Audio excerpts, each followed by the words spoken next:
Baik ibu-ibu, saudaraku seiman, hamba Allah yang cinta pada kebaikan dan kebenaran yang selalu mengharapkan ridha Allah. Bismillahirrahmanirrahim. Silakan tarik nafas. Lepas pelan-pelan. Yakini seyakinnya. Kita bisa bernafas, bicara, jalan, makan, minum, bisa beraktivitas, bisa membedakan mana yang baik, mana yang buruk, mana yang halal, mana yang haram. Dan lebih dari itu, kita bisa melakukan rangkaian aktivitas ibadah. Betul-betul merupakan nikmat, rahmat, karunia dari Allah. Karena tanpa rahmat, karunia dari pertolongan Allah, gak bisa berbuat apa-apa kita ini. Makanya kita diingatkan dan kita harus selalu ingat. Fabi ayyi ala'i rabbikuma tukadziban. Nikmat Allah yang mana yang kamu dustakan? Nikmat Allah yang mana yang kamu dustakan? Diulang-ulang oleh Allah sampai 31 kali di dalam surat Ar-Rahman. Baik, kita awali majelis kita, ta'alum kita, kajian kita dengan membaca basmalah. Bismillahirrahmanirrahim. Assalamualaikum warahmatullahi wabarakatuh. Ibu, salam merupakan doa. Saya mendoakan ibu-ibu yang insya Allah semua baik, semua solihah, baik hati, dermawan, dan pastinya nggak sombong. Amin ya rabbal alamin. Dan sebaliknya, tapi rasanya salam saya yang satu masih lebih kenceng jika dibanding dengan yang banyak ini. Karena itu ingin saya ulangi salam saya. Salam rindu takkan pernah layu. Salam sayang takkan pernah hilang. Salam yang terbaik dan terindah. Salamnya ahli ibadah. Salamnya ahli surga. Assalamualaikum warahmatullahi wabarakatuh. Waalaikumsalam warahmatullahi wabarakatuh. Kalau melihat langsung dan dengar langsung dari semangat jawab salamnya, insya Allah ini semua hamba-hamba Allah akan menjadi calon penghuni surga. Amin ya rabbal alamin. Innal hamdalillah wassalatu wassalam ala Rasulillah. Asyhadu an la ilaha illallah wahdahu la syarikalah wa asyhadu anna Muhammadan abduhu wa rasuluh la nabiyya wa la rasula ba'da. Yaqulullahu tabaraka wa ta'ala fil Qur'anil Karim. A'udzu billahi minasyaitonir rajim. Ya ayyuhalladzina amanu taqullaha haqqa tuqatih wa la tamutunna illa wa antum muslimun. Ya ayyuhalladzina amanu taqullaha wa qulu qawlan sadida yuslih lakum a'malakum wa yaghfir lakum dzunubakum. Wa may yuti'illah wa rasulahu faqad faza fawzan 'azima. Wa qala Rasulullah sallallahu alaihi wasallam, "Shallu kama ra'aitumuni usolli." Syukur alhamdulillah ibu-ibu saudaraku seiman, hamba Allah yang cinta pada kebaikan dan kebenaran yang selalu mengharapkan kepada Allah Subhanahu wa taala, para akhwat yang insya Allah salihah, baik hati, dermawan dan tidak sombong. Amin ya rabbal alamin. Alhamdulillah hari ini keinginan yang baik, cita-cita niat kita untuk mempelajari satu ilmu yang wajib bagi setiap muslim muslimah sebenarnya, karena kaitannya dengan masalah wudhu dan sholat. Kenapa? Karena Rasul juga pernah mengatakan la wudhu'a liman lam yadhkurismallah alaihi. Fima ma'na. Enggak ada wudhu bagi orang yang ketika dia wudhu dia lupa menyebut asma Allah. Ya, menyebut asma Allah dalam hadis ini adalah cukup mengucapkan bismillah. Tapi sebelumnya dengan menyebut asma Allah yang Maha Pengasih lagi Maha Penyayang, yang tiada ilah yang berhak diibadahi dengan benar kecuali hanya Allah Subhanahu wa taala. Hanya kepada Allah lah kita beribadah dan hanya kepada Allah pula lah kita mohon pertolongan. Karena itu doa pinta kita semoga hati, iman, ibadah, akhlak dan ilmu yang Allah berikan kepada kita hendaknya menjadikan kita bisa lebih baik daripada hari-hari sebelumnya. Bisa lebih baik memberikan manfaat yang banyak untuk diri, keluarga, anak, suami, anak, istri, orang tua, keluarga, dan orang lain. Nah, lebih dari itu juga tentunya harapannya kita bisa istiqomah di atas kebaikan dan kebenaran. Insya Allah matinya husnul khotimah. Amin ya rabbal alamin. Karena itu doa pinta kita sekali lagi. Kenapa ibu? Ya baik hati, baik iman, baik ibadah dan baik akhlak serta baik ilmu. Ya, karena seorang muslim muslimah yang baik hatinya, baik imannya, baik ibadahnya, baik akhlaknya dan juga baik ilmunya, insya Allah muslim muslimah yang baik hatinya, imannya, ibadahnya, akhlak dan ilmunya, insya Allah muslim muslimah yang seperti ini jiwanya tenang dan tentram walaupun tabungannya banyak. Amin. Kok lama banget sih aminnya? Jadi saya ulangi ya, karena muslimah yang baik hatinya, baik imannya, baik ibadahnya, baik akhlaknya, dan juga baik ilmunya, insya Allah jiwanya tenang dan tentram walaupun tabungannya banyak. Amin. Ibu-ibu sehat semua? Alhamdulillah. Ibadahnya lancar? Alhamdulillah. Tambah sabar? Insya Allah. Makin bersyukur? Insya Allah. Maaf sudah tidak marah-marah lagi. Kenapa ini perlu ditanyakan? Iya, karena sebenarnya menghilangkan marah-marah sangat gampang sekali. Gimana caranya? Jangan marah. La taghdab walakal jannah. Janganlah kamu marah-marah, bagimu surga. Orang yang kuat dari umat Rasulullah itu bukan pegulat, bukan pelari cepat, bukan orang-orang yang bisa angkat-angkat barang yang banyak. Tetapi orang yang kuat dari umat Rasulullah adalah orang yang mampu mengendalikan emosi, hawa nafsu dan amarahnya, dan orang yang sabar dengan kesabaran yang baik, terutama ketika diuji oleh Allah dengan hal-hal yang tidak menyenangkan. Bahkan ini dikaitkan dengan yaitu kemuliaan akhlak seseorang. Barang siapa yang dia tidak memiliki atau belum memiliki sifat lemah lembut, kasih sayang, pemaaf, penyantun, penyabar, dan dermawan, maka berarti sebenarnya orang tersebut belumlah diberi kebaikan oleh Allah Subhanahu wa taala, lau kana abidan. Meskipun dia ahli ibadah. Kalau dia tidak memiliki atau belum memiliki sifat lemah lembut, kasih sayang, pemaaf, penyantun, penyabar, dan dermawan, maka berarti orang tersebut belum diberi kebaikan oleh Allah meskipun dia ahli ibadah. Ya. Makanya Bu, maaf ya, Allah benci kepada orang-orang yang sombong walaupun dia ahli ibadah, kecuali dia mau tobatan nasuh. Ya. Sekali lagi, Allah murka, Allah benci, nggak suka dengan orang-orang yang berlaku sombong, kecuali dia mau tobat dengan tobatan nasuh. Bu, sombong itu bisa bentuknya keguyon, lelucon, candaan, bisa. Contohnya, maaf ibu-ibu ini nanti panjenengan pulang, begitu pulang temu tetangga atau sahabat di komplek. Dari mana? Yang ngaji lah, taklim lah. Gak kayak lu, gak sadar-sadar. Itu walaupun bentuknya keguyon canda, gak boleh. Ya. Layatul jannah mangkana fi qalbi misqala dzarratin min kibr. Ustaz, kan kita mau kaji masalah wudu dan sholat. Iya. Untuk apa kalau hanya secara gerakan aktivitas wudu sholat kita benar, tetapi ternyata kita tidak tahu. Salah satu daripada indikasi sholat yang benar itu adalah yaitu apa? Dapat mencegah perbuatan keji dan mungkar dan memiliki akhlakul karimah. Maka ini nggak bisa dilepaskan. Ya. Baik, saya ingin awali ibu-ibu, kita baca dulu satu doa.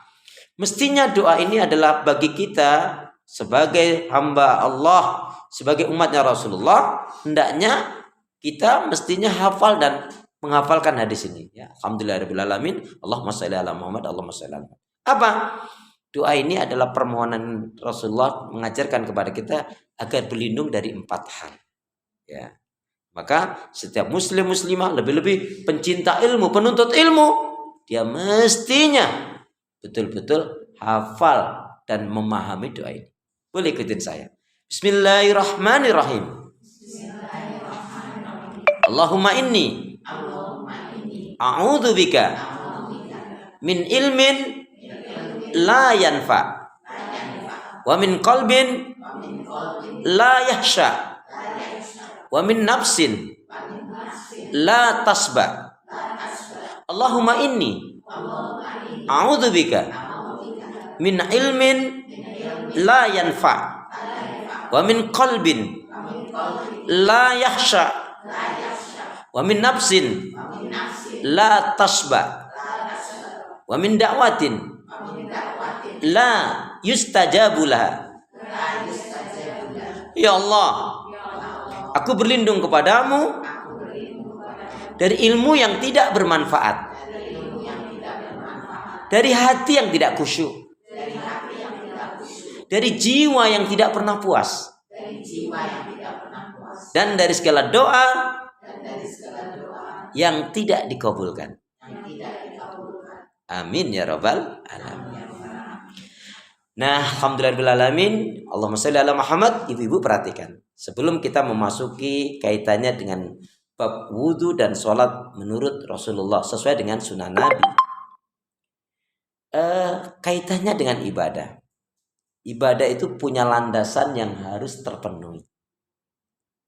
Dan pastikan Bu, pastikan betul, semua kegiatan aktivitas yang kita lakukan betul-betul diniatkan betul-betul untuk ibadah kepada Allah.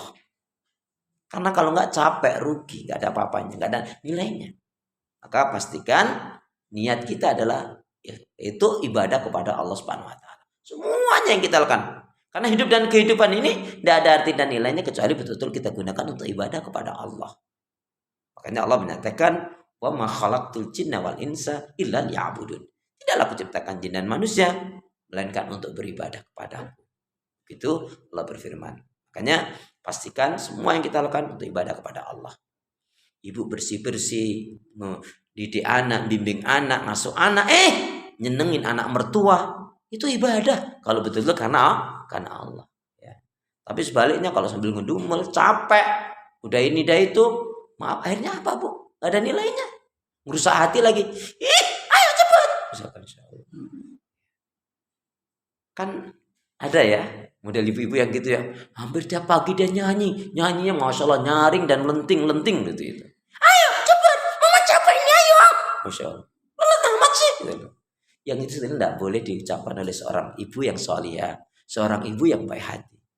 Ayo cantik, ayo bunga, ayo solih anak solih, nah sayang. Ya Allah, permata Umi, ya gitu. Ya. Cintanya Umi, sayangnya Umi, itu kayaknya melegakan hati daripada yang pertama tadi kan Bu ya. Ya Insya Allah. Apalagi ngungkit-ngungkit kebaikannya. Mama ini capek, ngerti gak sih kamu ini? Payah banget sih. Alhamdulillah sini nggak ada yang kayak gitu, nggak ada. Ya kalaupun ada paling cuma 1, 2.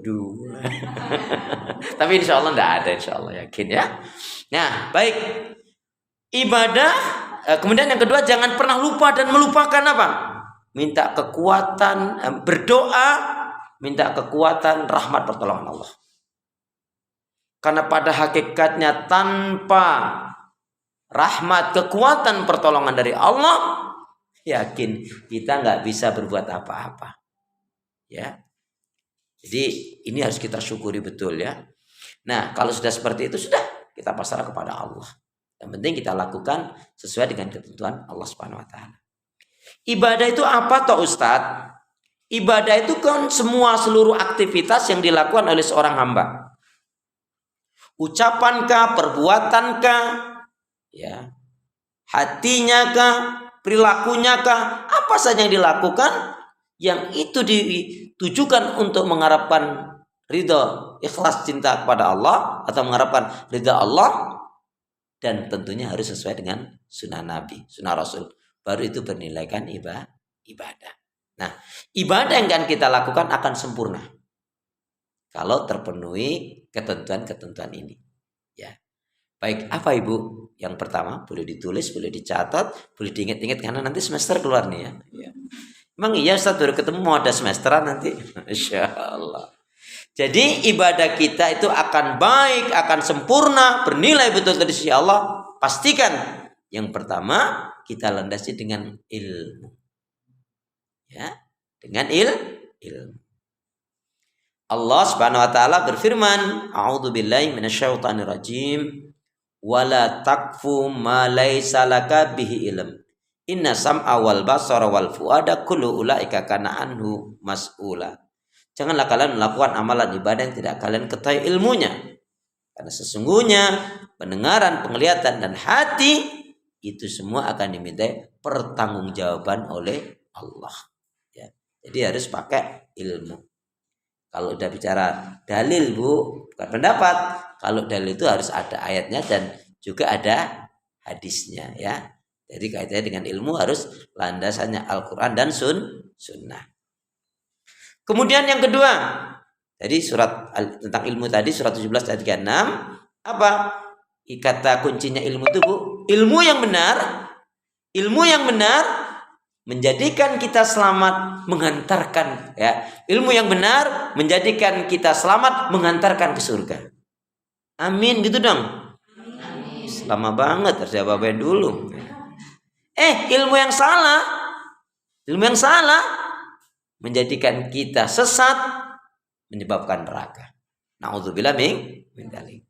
Yang pertama, ibadah akan baik benar sempurna bila mana kita landasi dengan ilmu. Yang kedua, harus ikhlas lillahi ta'ala. Kullu amalin mardudun, semua amal itu akan tertolak jika tidak ikhlas karena Allah. Makanya Bu, tentang ikhlas itu kita ingat aja deh ikrar kita di dalam sholat. Kul inna sholati wa nusuki wa mahyaya wa mamati lillahi rabbil alamin. Katakanlah sesungguhnya sholatku, ibadahku, hidup dan matiku hanya kuperuntukkan pada Allah, Rabb semesta alam. Nih, yang kedua, yang pertama ilmu harus ada sesuai dengan Quran dan Sunnah. Yang kedua adalah ikhlas semata-mata mengharapkan keridhaan Allah. Ikhlas itu sebelum beramal, di waktu beramal, dan juga setelah beramal. Ikhlas.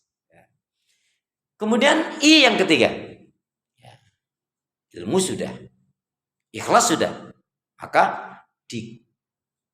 yang ketiga adalah yaitu ittiba'ur rasul. Nah, ini yang akan kita kaji untuk di tema wudu dan sholat sesuai dengan sunnah Rasul. Yang ketiga apa? Ittiba'ur rasul. Ittiba'ur rasul artinya mengikuti tuntunan sunnah Rasulullah Sallallahu Alaihi Wasallam. Coba Ibu perhatikan, terdapat dalam surat yang keberapa dan ayat yang keberapakah ayat yang akan dibacakan oleh Ustadz ini. A'udzubillahi minasyaitonirrajim. Qul in kuntum tuhibbunallaha fattabi'uni yuhibbukumullah wa yaghfir lakum dunubakum wallahu ghafurur rahim. Ini ayat kalau Ibu cari dalam Al-Quran pasti ketemu. Gimana, mau cari sendiri atau perlu bantuan? Baik, ini ada di dalam surat Ali Imran, surat yang ketiga, ayat yang ke-31. Ya.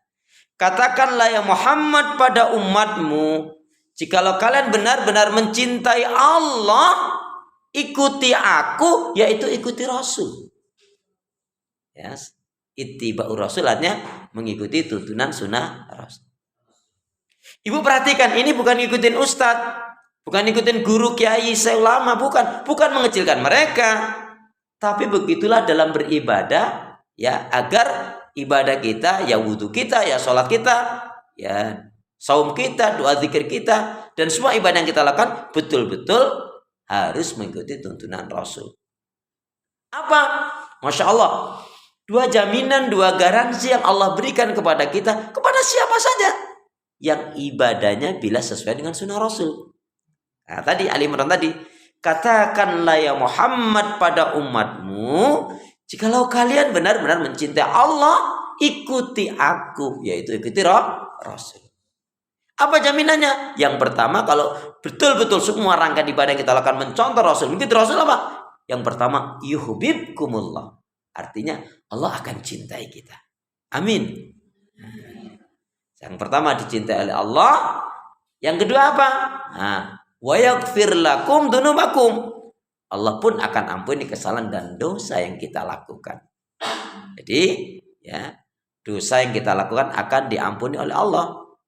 Jadi, kalau ibadah kita sesuai, Bu, itu janji Allah, bukan kata fulan dan fulan, ya, tapi ini langsung janji Allah. Dua jaminan garansi yang Allah berikan, jika ibadah kita sesuai dengan tuntunan Rasul, yuhibbukumullah, Allah akan cintai kita. Wa yaghfir lakum dunubakum, Allah pun akan ampuni kesalahan dan dosa kita. Amin ya rabbal alamin. Nah, Ibu, ini yang ketiga, yang ketiga. Bisa dipahami sampai di sini? Atau mau ada pertanyaan? Langsung dulu ya. Kemudian ibadah itu, Bu, ibadah yang kita lakukan itu iringi dengan I yang keempat. Apa itu?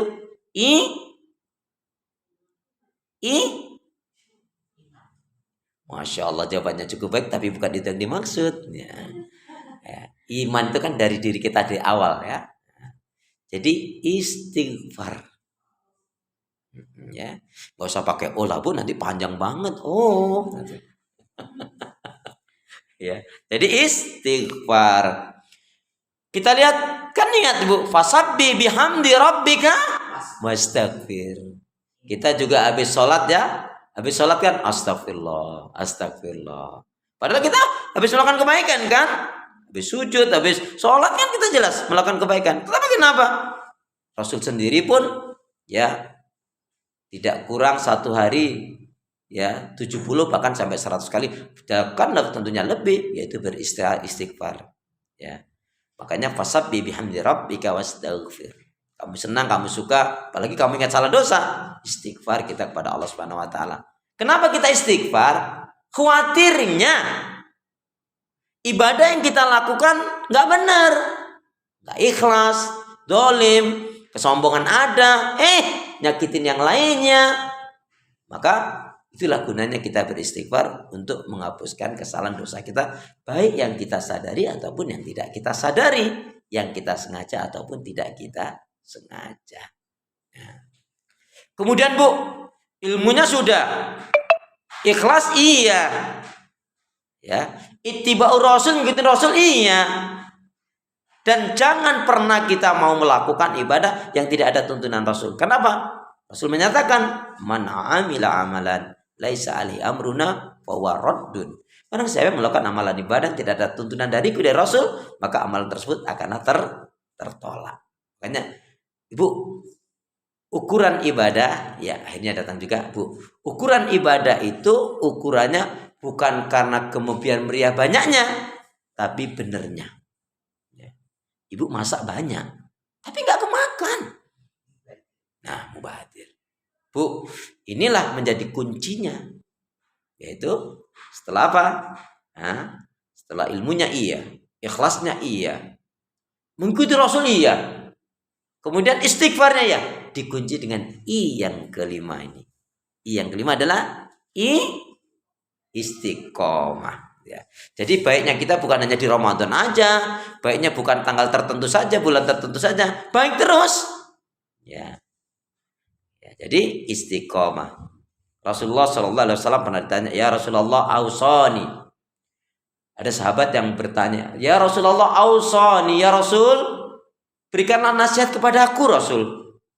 Yang dengan nasihat itu aku bisa masuk surga. Ya, salam ya akhirnya datang juga. Ya. Maka apa? Rasul dengan senyum mengatakan, kul amantu billah tsumastaqim. Katakanlah aku benar-benar beriman kepada Allah, kemudian istiqomah. Istiqomah itu apa? Al-istimraru alal haq. Ya, istiqomah adalah terus-menerus kita di atas kebaikan dan kebenaran. Nah, nanti dikuatkan dalam firman Allah surat Fusilat. Surat Fusilat, surat yang ke-41 ayat yang ke-30, Allah berfirman, A'udzu billahi minasyaitonir rajim. Innal ladzina qalu rabbunallahu tsumma istaqamu tatanazzalu alaihimul malaika alla takhafu wa la tahzanu wa absiru bil jannati allati kuntum tu'adun. Sesungguhnya orang-orang yang mengatakan Rabb kami adalah Allah, dia betul-betul istiqomah dengan hal itu, artinya hidupnya untuk ibadah, mengisahkan mentauhidkan Allah dan jelas tidak melakukan kesyirikan, apa? Sampai Bu menjelang kematiannya itu dijamin oleh Allah. Allah kirimkan malaikat-malaikatnya dengan menghibur malaikat itu, mengatakan Allah takhafu wala tahzanu, kamu enggak usah takut, kamu enggak usah sedih, karena Allah telah menjanjikan surga untukmu. Dari amalan-amalan yang kamu lakukan dirahmati oleh Allah Subhanahu wa taala. Jadi landasan ibadah jangan lupa ya. Apa tadi ada 5? Ilmu, ikhlas, ittiba'ur rasul, dan istighfar dan istiqomah. Semoga kita dapat menggapainya dengan rahmat pertolongan Allah Subhanahu wa taala. Alhamdulillah rabbil alamin.